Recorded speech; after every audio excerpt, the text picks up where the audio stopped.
Hello everyone, আমার চ্যানেলে আপনাদের সকলকে স্বাগত জানাই। আজকে আমি গেছিলাম ছাদের উপরে পরিবেশটা অনেক সুন্দর। আর এই নাইটিটা আমি মিশো থেকে নিয়েছি। কেমন লাগছে অবশ্যই জানাবেন। ছাদের পাশে আমাদের একটা আম গাছ আছে।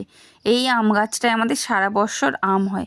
আমগুলো কত সুন্দর আর বেশ বড় বড় হয়েছে।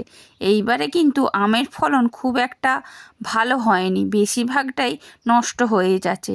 আজকে আমাদের মেনুতে ছিল বিচাকলা দিয়ে কুমড়ো ডাঁটা, আলু বেগুন দিয়ে চচ্চড়ি, সেটাই রান্না করছিলাম।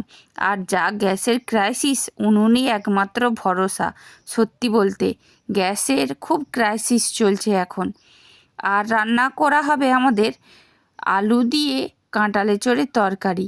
তার জন্য আলুগুলোকে আমি ডুমো ডুমো করে কেটে নিয়েছি, এই দেখুন ঠিক এরকম।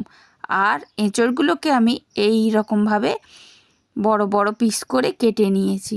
কেমন লাগলো আমার ভিডিওটা অবশ্যই কমেন্টসে জানাবেন।